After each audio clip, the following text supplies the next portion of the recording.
Thank you, everybody, for being here with us today. This is our inaugural session of a new webinar series from the Yale Center for Customer Insights called Learning from Leaders. We're very grateful to Raja for joining us today to talk about his expertise and experience and his new book, Quantum Marketing. I am going to be popping into the chat the sign up for the YCCI newsletter so you can stay on top of our next session, our next speakers, and everything that we have going on at the YCCI. And I want to introduce Ravi Dar, our faculty director at the Yale Center for Customer Insights, to introduce Raja. Great, thank you, Emily. Good morning, everyone, or good afternoon or evening, depending on where you're located in the world. I want to welcome you all to a new webinar series, Learning from Leaders. We'll be featuring global marketers who are helping rethink marketing and insights. We could not have started the series with a more fascinating and experienced marketing leader than our first guest, Raja Rajamannar. Raja, as you know, is the Chief Marketing and Communication Officer at MasterCard. He's also the president of its healthcare division. Just his background, he's been recognized globally as an innovative marketer among the world's most influential CMOs by Forbes Marketer of the Year in 2019, and he also serves in the honorary position as president of the World Federation of Advertisers. During the pandemic, while the rest of us were barely trying to keep up to the surface, Raja was not only doing his day job, he was putting his ideas and practices into writing the book. I know he was working like crazy because I would hear from him once in a while saying, how busy and excited he was about writing this. And the result is the book he's written, Quantum Marketing. If you haven't purchased the book and are not among the 5 winners Emily will announce in the chat towards the end of the webinar, I would recommend you get your own copy. It'll be among the best $20 you spent. The way we'll do this is Raja is going to spend around 35 to 40 minutes sharing his ideas in the book and what the marketing looks like, some experiences, and we'll keep the last 10 minutes or so for questions in the chat. So please write your questions in the chat, and Emily or I will be monitoring and then leading that discussion. So with that, over to you, Raja. Thank you very much, Ravi. Much appreciate. Firstly, I must start with a little bit of an apology for the people. I don't know if they're able to see me. If they are, I was told that Zoom has not been optimized for the people who are bald. And you can see some aurora borealis happening on top of my head. So just please do bear with it. But let's basically dive in. Firstly, Ravi, thank you very much for your kind words of introduction. Much appreciate the opportunity to share some thoughts.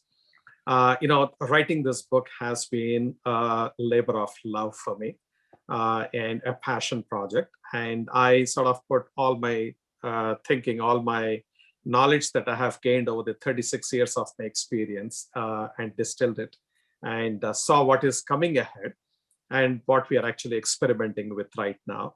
Try to demystify some of the concepts and put them in plain English, basically because many of the marketers are not necessarily very deeply tech savvy or quantitative. So I try to demystify and simplify those areas.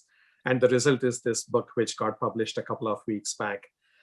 So firstly, when I look at the world of physics, it's a pretty fascinating field where you try to understand the phenomena around you in the physical world, how things work. So there are a lot of theories and concepts and formulations. So you have got like the theory of gravity or the laws of gravity or electricity or magnetism. And once you understand them, you're able to leverage them appropriately to be able to build whatever you want to build and use them in your life. However, when mankind discovered outer space, they found that classical physics would just not work. Likewise, if people went inside of atoms, the subatomic spaces, again, classical physics could not just work there. Or if objects were really moving at the speed of light or approximating the speed of light, they could not explain. So scientists or physicists had to find alternate ways of explaining what's happening around us. And that's how quantum physics was born. Max Planck was the person who came up with it. And today, quantum physics forms a lot of the basis for our current understanding and how we actually leverage the science of physics in a very effective way. Now, this struck a tremendous amount of similarity to me when I look at the world of marketing. As I said, I have been in the field of marketing for 36 years. And I have actually started noticing probably about 10 years back that there is a pattern that's emerging where marketing was actually being left behind. CEOs started losing confidence. CMO roles are getting eliminated, and so on and so forth, on the one hand. And a lot of marketing campaigns, which used to work very well in the past, would not work. And it's not because the creative was not good or the channel was not good, but there were a lot of things which were happening. And when I started questioning, saying that, okay, why should we accept anything as a truth just because it has been there, I actually started realizing that what was true yesterday is not necessarily true today. And most certainly, what is true today is not going to be true tomorrow. And I see that classical marketing, the traditional marketing, is simply not going to work tomorrow because it is already failing big time today. And we need to really reimagine and reinvent marketing. And that new approach is what I'm calling it as quantum marketing. So let me just dive into two broad themes in the next half an hour or so, and then we can go to Q&A. The first theme is that marketing is literally in an existential crisis. When I said it for the first time, probably in 2014, 2015, I almost got beaten down by folks. Say, oh, no, that's not it is, and so on and so forth. But look at some of the details. If you see, they're pretty shocking. Many surveys have been done amongst CEOs of various companies. More than 70% of the CEOs have said that they have no confidence in their CMOs, and they don't have any confidence in their marketing teams to be able to drive growth for the business because they feel that their marketing people don't understand the business well enough. This is a polite way of saying that the marketers are living in a la-la land, a little disconnected or totally disconnected from the day-to-day business realities. Much less so probably with the performance marketers, much more so with the brand marketers. So the result of this is that a number of CEOs have started eliminating the role of CMOs. And these are not some obscure industrial companies which are doing away with the role of CMOs, but there are some hardcore packaged goods companies which really are the temple of marketing, so to speak. And these are examples like for Johnson & Johnson, right? Coca-Cola has done away, but they brought in somebody after 2 years gap, thankfully, but not a classical marketer in that role. Now, many of the CEOs are under pressure for growth. They're under pressure for revenues. They're pressure for holding on to their customers. So what are they doing if they don't have confidence in CMO roles, particularly if they're eliminating CMOs? They're getting new roles like Chief Revenue Officer, Chief Growth Officer, Chief Customer Officer. Now, if you take away revenue growth and customers from marketing, what is marketing actually driving? Right? Just think about it. Actually, CEOs and companies are voting with their actions and expressing no confidence in this function. Take another example. Many of you would have gone to management schools where we were taught classical marketing, that 4 Ps of marketing. Many organizations don't manage all the 4 Ps. Product, for example, is managed by somebody else. There's somebody called a chief product officer who manages those. Marketing is barely involved in providing some insights to them at best, or doing some concept testing and checking and stuff like that, but they're no longer really in charge of product development and product management, which used to be one of the core tenets of marketing. They don't do pricing. Pricing is done either by the product people, or it is done by the sales people who are there in the field, or the account people who are actually managing. In conjunction with finance, marketing is not involved. Now, these are not just reflections or anecdotal from here and there. Because I sit on 2 boards, I'm the president of WFA, which is the World Federation of Advertisers, and I'm also on the board of ANA. I have the unique opportunity to be interacting with my peers from across different companies. And we have been having heart-to-heart chats saying that, hey, we don't have to posture with each other. We need to really firstly understand, is there a problem? If there is a problem, acknowledging that there is a problem is half the solution. Then collectively, how do we go ahead and try to solve this problem? So for example, one of the things that we did at ANA is form something called the CMO Growth Council to bring back growth onto the agenda of the marketers so that you're bringing more relevance back to marketing in the context of the business. Now, it should actually be so obvious that you should not even be talking about a growth council. But at ANA, we actually formed it because CEOs are not looking at marketers or marketing as a growth driver for the company. So this is one kind of a thing. So the fragmentation of the whole function. So marketers are not handling product, they're not handling price, they're not handling place, which is distribution is all happening through logistics, etc., through some of the functions.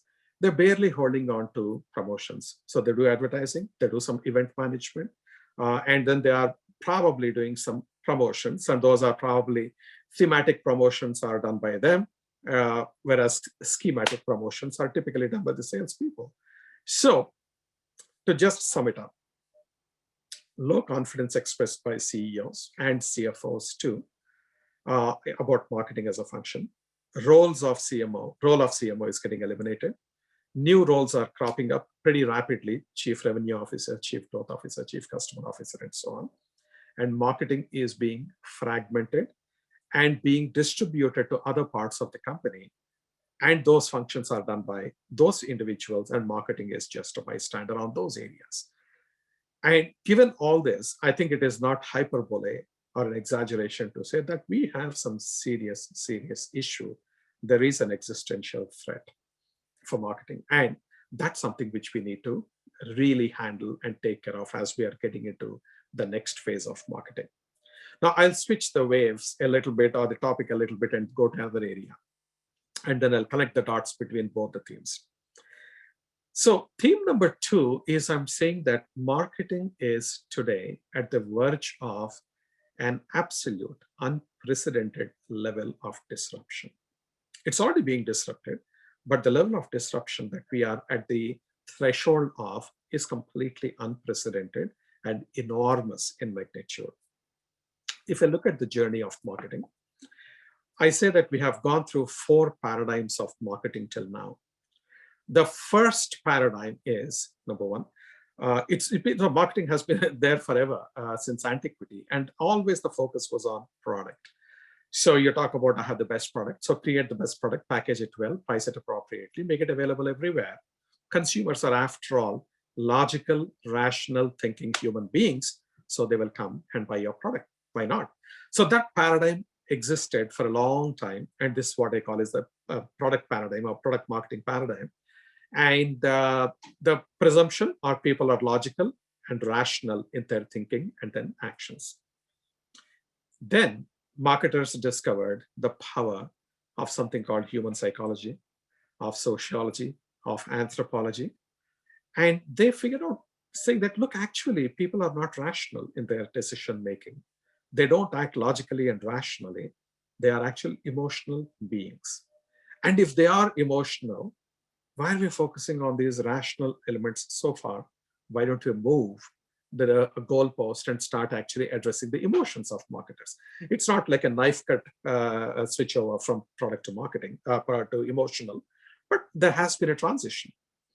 And particularly when you had 2 technologies over a period of time that gained enormous amount of distribution and mass scale, which is radio and television, the ability of marketers to tell stories in a highly emotive way, in a way that evokes phenomenal emotions, has really done exceptionally well for marketers, right? And marketers therefore have come to a stage where they said, look, you know what? I don't even need to talk about the product. I can only talk about some emotions. They might be vague emotions, whatever they are, but those are the emotions that consumers care about. So long as you're talking about them, we're in a good shape. One of the classical examples is my own company that I work for, which is MasterCard. When we look at our priceless campaign, we say that we show a father and a son going to a baseball match. This was way back in 1997. And you say that, the captions go something like this: the price of ticket, X dollars, price of soda, Y dollars, price of the baseball, autographed baseball, some dollars. But the time spent with your 11-year-old son, priceless. Those are the things that truly matter to you. For everything else, there is MasterCard. Right? It was such a brilliant positioning, brilliant approach in terms of connecting with the emotions of people. It became an instant hit. But if you notice, there is no product anywhere. It says for all the crap, there is marketing, there is MasterCard. But the real things that matter to you that you should focus on are something else that you should take care of, which is amazing if you were to see, right? We don't talk about credit limits. We don't talk about safety and security. We don't talk about rewards, cashback, nothing, or low APRs. We are just talking about some emotions, right? And we are not unique in this. A lot of companies, most of the companies actually have tried this way.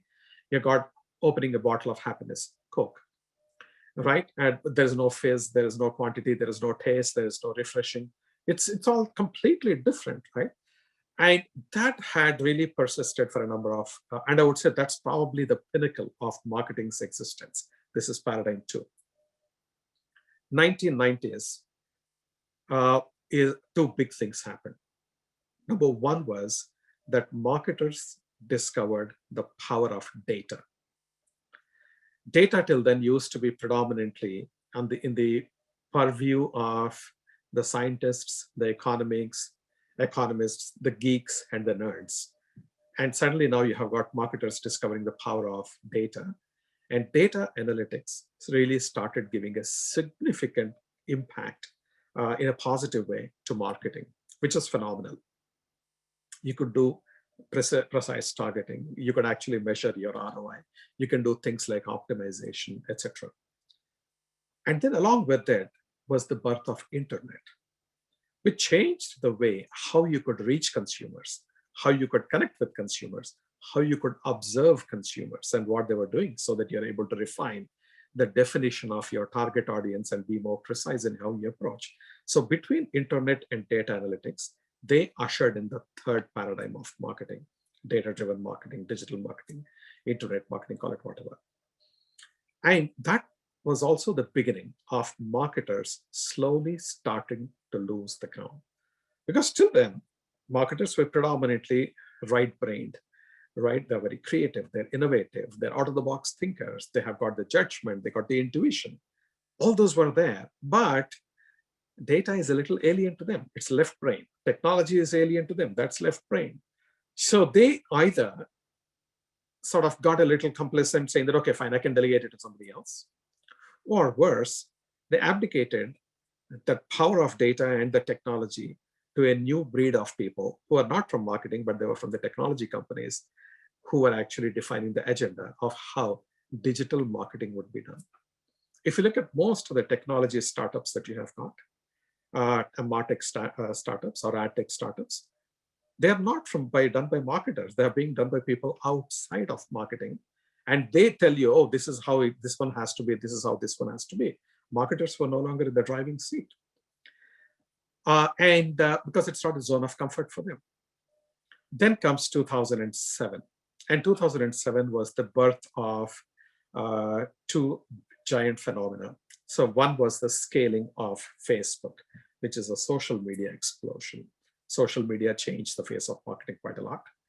And then the second one was the birth of iPhone, which changed the face of connected digital mobile devices. Between these connected digital mobile devices and social media, they changed marketing completely. And today, for example, if you look at the amount of money that is spent behind channels which did not exist even 15, 20 years back, that is a vast majority of our dollars that's spent there. So, which is absolutely amazing. How, I have seen some WhatsApp forwards. Somebody said it took, so many years, like decades, for a particular technology to get scale, to get to 1 million, 10 million, 50 million, or whatever, and so on. And then when you look at the current technologies that are there, it's absolutely amazing that they are scaling so rapidly. And the change is so exponential, they're totally altering the adoption rates and therefore the market dynamics. And when market dynamics change, marketers have to actually leverage those. First, they need to understand those dynamics, those changes. They need to get a handle of those, and then they should be able to leverage them appropriately. So this has been paradigm 4, where a further wedge was drawn between marketers and between the technologists, whether it is social media technology companies or mobile technology companies. Now, it's fascinating. Now, I had these chats with my peers again. I said, let's have this honest roundtable in a closed room. And then we said, okay, these are all from very reputed companies and brands. So I said, let's put our hand on our heart and say, do you really understand programmatic? Beyond the jargon. The answer is an understanding smile going around the room. I said, no, not exactly. And somebody down the chain on my team is actually probably familiar with it. How many of us understand AI? How many of us understand blockchain? I don't think many of us are really focused on them, nor have any handle on those kind of technologies. Which brings me to the fact that if you look at the previous paradigms, we have had a couple of technologies which were driving the change from one paradigm to the next paradigm. Right? Paradigm 1 to 2 was, as I said, radio and technology predominantly. Paradigm 2 to 3 was internet and data analytics. Paradigm 3 to 4 is mobile platforms, mobile devices, and social media platforms. Now, 2 had actually changed. 2 technologies had vastly changed the landscape for us. Now imagine, there are more than 24 new technologies that are coming at us, like an explosion. Unbelievable level of technologies, right? You got artificial intelligence. You got augmented reality, virtual reality, and somewhere they call it mixed reality. You got holographic projections, which is fascinating as a field if you see, and I'll just touch upon it in a minute. You got blockchains, you got wearables, you got Internet of Things, you got smart speakers, autonomous driving vehicles, you got drone deliveries.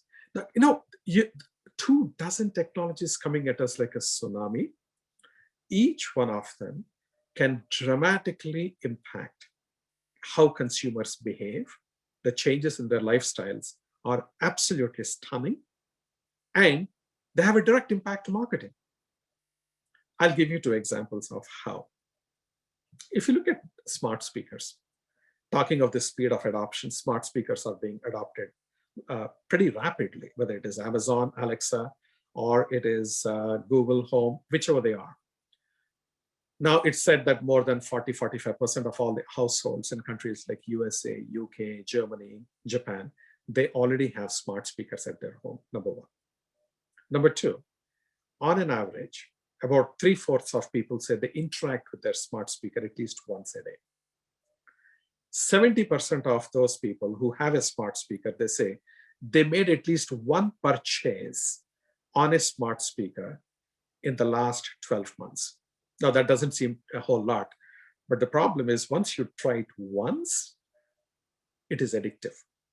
It makes it so simple, the whole process, that it is extremely difficult for you to go back and then do things the way you are doing. So the rate at which the adoption is happening for actual purchases is phenomenal. So what? These are the so whats. So the first thing is, when I am, for example, as a consumer in the room and say, hey, Alexa, I need to buy, flowers. So it'll ask you, do you want me to buy it from 1-800-Flowers? I said, yeah. Okay, it'll debit to my account, which is there with Alexa, with Amazon, and the purchase is done. Seamless, beautiful, frictionless experience. Say any product category, diapers. I want to buy diapers. Okay, Pampers. It immediately recommends to me. Now, what it does is, this whole smart speakers is bringing a new gatekeeper and an influencer into the purchase stream, which did not exist before. Alexa has now become the new gatekeeper or the new influencer, and she has very strong views because her algorithms are extremely powerful. If I am a brand which is trying to sell to you, the consumer, and if you go to Alexa, how do I make sure that Alexa will be actually putting my brand in front of you? Now, the funny thing is you could always turn around and say, we had such search engine marketing, search engine optimization, all these things were there. How is it different? It is totally different. So far, when you're dealing with SEO and SEM, you are actually dealing it in a visual space. In a visual space, if you see how people actually process information, they can receive multiple elements of information and from multiple sources or multiple brands at the same time. And you're able to quickly look, go forward, backward, and then you're able to make your decision. In case of audio only, which our friend Alexa is, what happens is everything is linear and one directional. So what happens is if you don't get there, you're gone, which is true for traditional. But in this case, the complexity, because it is one at a time, because we cannot process two different audios at the same time, two audio messages at the same time. We process only one at a time. And our impatience is so high that you don't want to wait for a second and a third. Whereas at least you had a chance as far as the visual real estate is concerned, where you could have, as a brand, you can be there along with other brands and help consumers choose. And the very nature of consumer behavior on the smart speakers really necessitates us to rethink the whole ecosystem. Do we want to, for example, give all that control to Amazon? Do we actually, as an industry, have some kind of a regulation around these? Or do we, as marketers, have some techniques and methodologies? And do we even have the stack, the right technology stack, to be able to show up in this stream of consciousness of the consumer? It's an existential question in many ways, because of 70% of the people who have an Amazon and 40% of the people, not Amazon, but smart speaker, and 40% of the people already have, or households already have a smart speaker. This is scaling very fast and we need to figure it out, what's going to happen.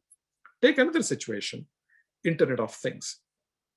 At MasterCard, for example, we collaborated with Samsung and we launched a refrigerator. This refrigerator is a connected refrigerator with a big screen. It shows you on the screen all the items which are there inside the refrigerator. What it does is it has got designated spaces for each product. So if any particular product is getting lower, below a particular minimum reorder quantity, if you were, it'll automatically go to Fresh Direct and reorder it for you. Now, this is just the beginning of another kind of a tsunami that is coming at us. Devices are going to order things themselves. Now, you have seen, for example, those buttons from Procter & Gamble Dash, they used to sort of, not from, it was Amazon, but I think a lot of companies like Tide and etc. have used it. You just press with one click, everything happens. So you take away the whole process of search and discovery. Straight, you go to the purchase, you just press the button, reordering happens, items come to your home. The point is, all the appliances are becoming connected, and every connected device is a device for commerce. And if every connected device is a device for commerce, every device is going to be a device for marketing. Do we have the ecosystem and the wherewithal to actually tackle that? Okay, it's pretty fascinating, right? Technology after technology, we have this kind of a thing. Now, artificial intelligence, another huge one. I feel that artificial intelligence will be the single biggest disruptor and enabler of marketing as we are going into the future. It's by far. Now, I have seen it personally, how it can be really helpful or how it can be a total ripoff. And I'll talk to you about both. Now, I actually took pains to register myself for a course on artificial intelligence, and I studied the whole course. And I think now I can say at least I have got a decent amount of working knowledge. I'm still not good at coding and using those programs, but at least I can ask the right questions. And when somebody is actually giving me a spin, I can separate the spin from the truth. That's very helpful. So what happens? Every single vendor who comes and pitches something to me, the first thing is, oh, this is powered by AI. No, I say, okay, that's impressive. Help me exactly and understand exactly how this is powered by AI. Can you peel the onion for me? Now, the thing is, many of the vendors themselves don't know AI. They say, oh, no, but we are actually borrowing some stack from somebody and then they're doing it. Okay, that's all right. But show me how the whole thing works. 99% of the cases, it is just a drop word. There is no AI there. That's one part of it. Then the second part of it is there is AI there, but it is garbage in, garbage out AI, which is even more dangerous because it is even more, authentically driving you to a wrong answer or to a wrong solution, which is even more dangerous. Now, the key thing is, if AI is leveraged appropriately, it can be game changing. And I have seen multiple examples of this, right? So for example, in the context of B2B, we have tried it again at MasterCard, and I know a number of other companies which have been doing it very successfully.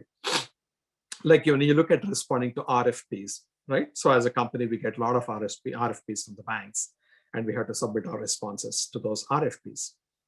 Now, putting the RFP together is the response for an RFP is a painful process, painfully long process, a lot of data collection and then organizing it and have a compelling story. And then you have to, construct the deal, etc. So the time that was being spent on all this was humongous. It was running in several weeks. Now, by actually putting all the past RFPs into a repository and running the AI engine on it again and again and again and again, now, what we find is that we call it the RFP Factory.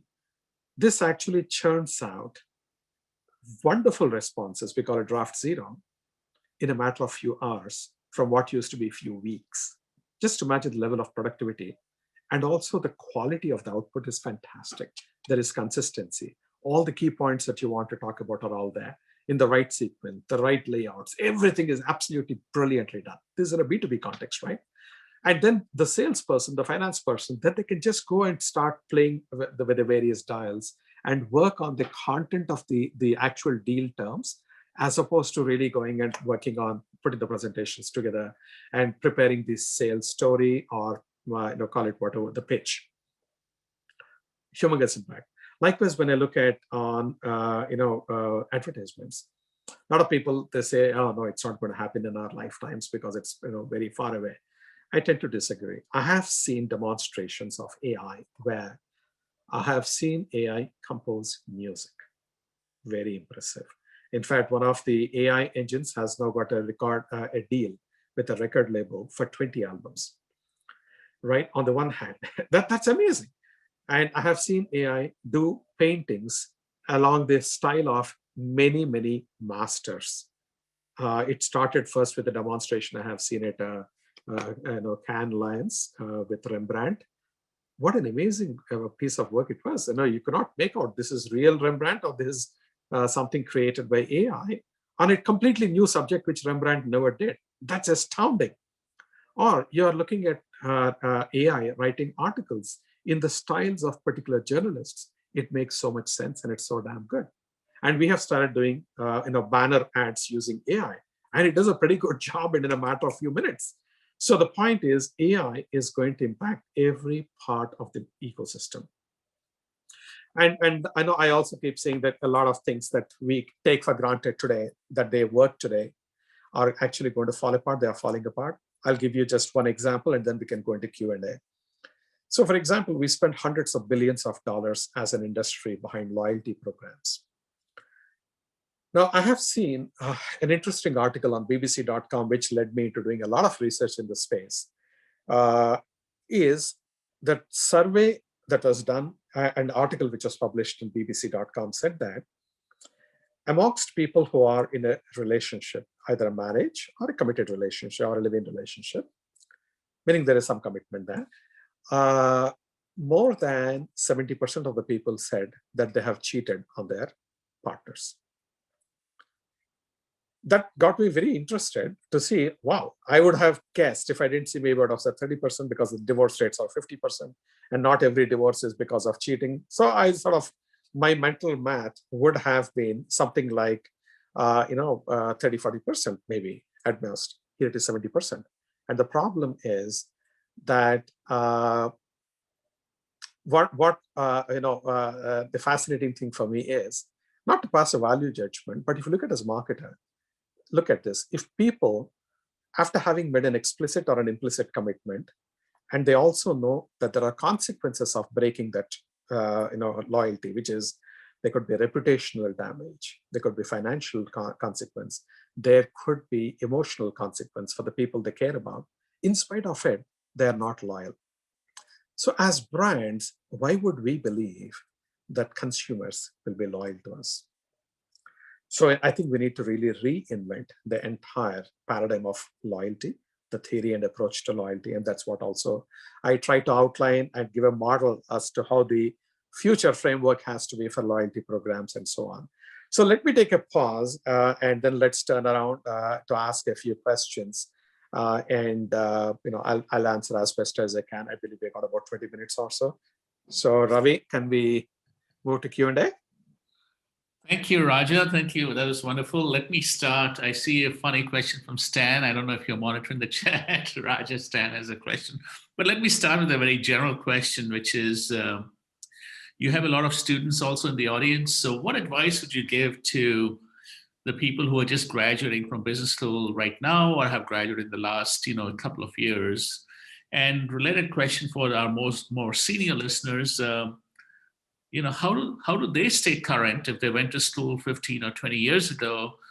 And you mentioned some of the things you did. What advice do you have for them? So Ravi, two things. First and foremost, I think given the extent of change that is happening, there is no way but to learn. Or, I would say that you cannot delegate knowledge. You have to be knowledgeable. There's absolutely no question. That's number one. Now, in my own case, I have actually been spending 5 hours every single weekend rather, trying to learn something. Whether it is on AI or it is blockchains or virtual reality, getting into the depths of it. I'm trying to learn, at least to the extent that I can ask the right questions and make out if the answer is good or not, right? To separate the signal from the noise. One could be that. The second one is you need to have people who are extremely competent, not just superficial knowledge or operating knowledge, but real in-depth knowledge in each one of these areas on your own team. You need to relook at the composition of your team and have to really reconfigure it as necessary. Number 3, you need to form new, when you're looking at the future of the marketing organization, it cannot be what used to be like in the past. As an example, do you have a CTO in your marketing organization? You need to have. Now, I have a chief risk officer in marketing organization that I formed, and I had about 3 years back. Probably we are the only marketing function that I'm aware of who has a risk management function embedded within marketing to look at all the kinds of risks that we are looking at. Now, I cannot become a risk expert myself, but I have got somebody who understands risk, and she is the one who is now heading up the risk management function. You need to have finance in your area, somebody who is like a CFO. The same way, you need to have these technology folks as well on your team. So either you be, not either, but you have to be investing time to learn more and be better, well-rounded. And you need to have people on your team who are absolutely solid. Now, if you don't have the luxury of hiring people, you need to have partnerships where, I know, for example, there are some folks who work part-time with multiple companies. They're a subject matter expert in a particular company, in a particular field, and they're working with 3 companies exactly on the same thing. So the part-time, like I would say, gig workers in some sense, with all the NDAs in place, etc. So I think the marketing organization itself has to be totally restructured as we are going into the future. And it begins with your own educating yourself a little bit. Great, thank you. A version of the question that I'm sure you might have gotten at some of your talks is outside MasterCard. When you look at you scan the world, you're also the president of World Federation of Advertisers, and the tsunami that is coming, who do you see is well prepared? Which of are you willing to name names, or at a high level, tell us who seems to be getting it and share some of that with the audience? See, I would say I would put them into 3 buckets, right? Bucket number 1 is the extremely well-established gigantic brands, right? For example, I have had the opportunity to interact with Apple quite a lot. What they're doing is extraordinary.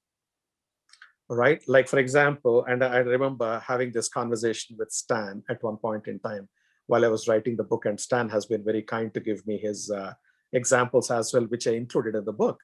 Now, somebody like an Apple, for example, they don't look at a product research as product. No, they're looking at more at lifestyle of the consumer and the holistic life of the consumer, right? And which is exactly what Stan has been driving at Unilever as an example. That's just one part of it. When you look at how the entire approach is being done to pick up data, organize data, and then manage data, I think some companies are excelling. And I would say Apple is definitely one of those on the one hand. Then take a second, which is of the middle companies. Now, mid-sized companies are the ones which are, I'll come to that in a minute, but let me go to the startups and the very small companies. I have seen a number of startups which have come out. They are blissfully outside the, what do you call, thinking about marketing beyond their brand. A whole bunch of them I have seen. So what they do is, okay, they need a good, cool name to be able to talk about it confidently and have a nice design. And that's pretty much it.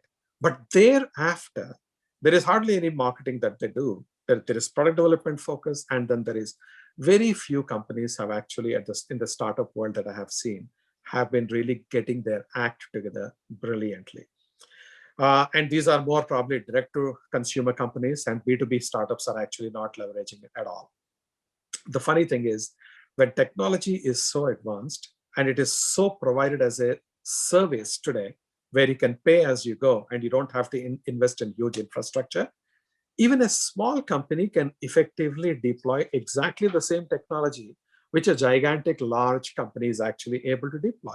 Same thing with the data. The data accessibility with the permissions given by the consumers or by the businesses is available. The key thing is it's a missed opportunity. Even without that, the small companies are giving hell to many of the large companies in many ways, because that's all they focus on, and they're going with a tremendous amount of passion and perseverance. But the key thing is there are opportunities that the startups are missing big time. And the last one is where the mid-sized companies are there. There are some companies which are actually doing a phenomenal job. And I would say in some areas particularly. Now, I don't know if you can call Lyft as still a small company, but some of the kind of stuff that they have been doing, which I have personally seen, very impressive. If you look at somebody like a Patagonia, very impressive.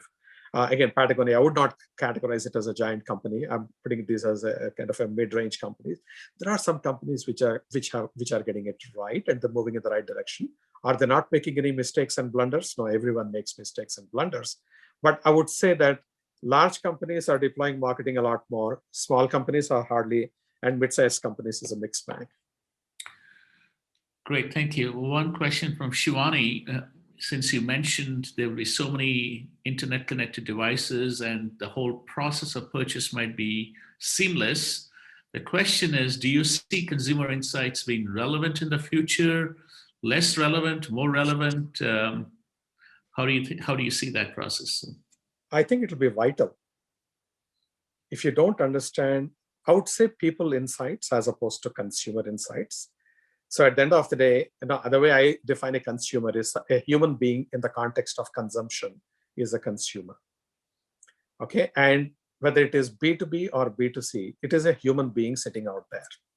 You need to understand them in totality, right? And particularly with all these changes coming about so rapidly at us, you need to re-understand, you need to relearn how people are thinking, how their lives are changing. I'll just give you a simple example, right? If you're looking at autonomous cars. Now, autonomous cars are not an immediate reality, but the capability is there. It's a matter of regulation and establishing the safety, and then it'll become pretty prevalent, pretty fast. This is one of those categories I would say that probably autonomous cars will be safer than human-driven cars, like many other things in life. So when this becomes prevalent over the next, say, 3 to 5 years, what will an individual who is sitting in the car do? Does the car become a mobile living room where they're watching their shows or they're doing whatever it is? Or will it become a mobile office where they're doing their emails and doing stuff? Or is it a mobile bedroom where they are sleeping? Now, the key thing is you need to understand what they're doing. Now, one of the biggest impacts, in fact, I'm saying, when autonomous driving cars, autonomous vehicles, they become very, very prevalent, my suspicion is radio as an industry will get very, very badly hurt, right? Because driving time is something which is used by people essentially because their attention, visual attention is required. The only attention they can spare is the audio attention, and therefore they are listening to radio content. But on the other hand, if it is not, if I can now give my video attention also, why will I stick to a single dimensional radio? So it can have an industry disruption. So the key thing is at every level, with these kind of changes that are happening, consumers' lives are impacted, people's lives are impacted, and you need to understand them. So I would say getting these insights is going to be vital to our future success as marketers and as businesses. Great. We have a question from Sergio. I know in the book he talked about behavioral economics, and the question is around design thinking, design-led. He says there's a lot of buzz about companies becoming design-led or design thinking. Where do you see this fitting into the paradigms that you described, which focused a lot on technology? And where do you see these advances in the science of understanding consumers fitting into this whole paradigm things? So I would say that design thinking is partly a buzzword, but seriously practiced by some companies in a very brilliant fashion.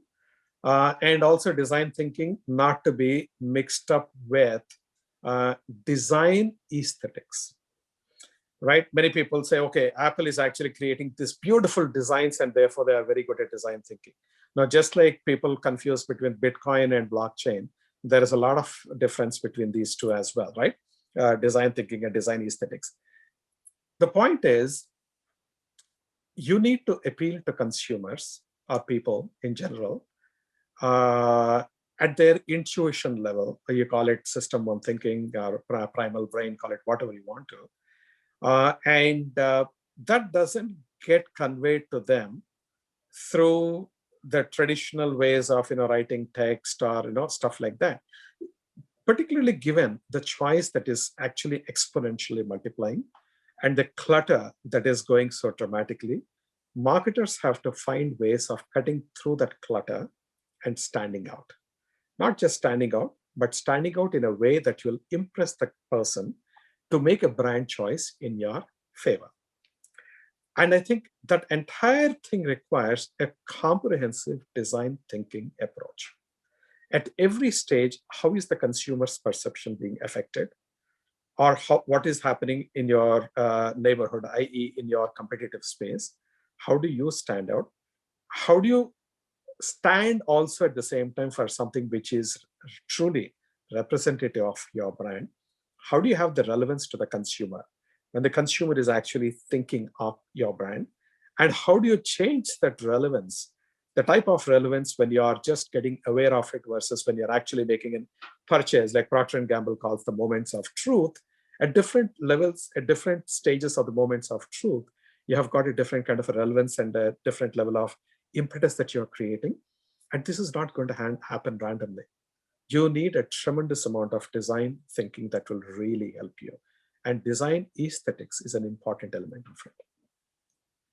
With all this technology coming in and gatekeepers, Jim Firestone asks, what role will trust play in the future because of this? And how do you suggest, what do you think firms should be doing to manage the trust?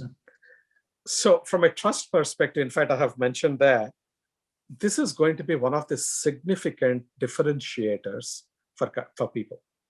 One of the most significant differentiators, trust. In the past, probably trust was seen to be like a necessary condition, but not sufficient enough to move the choice in favor of your brand. But that is going to change dramatically. Trust is going to be a differentiator because there is such a prevalence and pervasion of non-trust or distrust or mistrust that the brand which provides that element of trust, people are willing to go and bet in favor of that or take actions in favor of that brand. You look at all spheres of life across the board, starting from news, starting from political figures, or looking at any aspect, or marketers for that matter, there is absolute dearth of trust. Call it fake news, call it lying through the teeth. People, the way they are doing everywhere, I think our society has become literally trust poor. There's a humongous amount of trust deficit. Even as marketers, I think as brands as well, we have earned a very bad name. We are seen to be con artists, which is rather sad. But if you look at the practices that we as marketers are doing, we deserve that kind of a branding, that we are con artists. It's unfortunate, right? Artificially showing that the content of a package is much more than it really is. A wrong labeling of nutrition labels and everything else, or price gouging when it is there at the time. I think this is all absolutely horrible, and consumers will be looking for some anchors of trust. And to me, that's going to be a humongous opportunity. And that also will bring in a little bit more of a medium-term focus for people, as opposed to being single-mindedly short-sighted and single-mindedly, I would say, take opportunistic. Great. Thank you, Raja. This is a wonderful hour. I want to make sure we keep everybody on time. So I want to thank Emily for organizing it, and all the attendees who took the time to come by. I know they have a lot of opportunities, so we're really delighted you were able to come today. So thanks again, Raja, and thanks for sharing it. Thank you very much, everyone. Thank you, Ravi, and thank you, Emily. Much appreciated. Bye-bye. Bye-bye.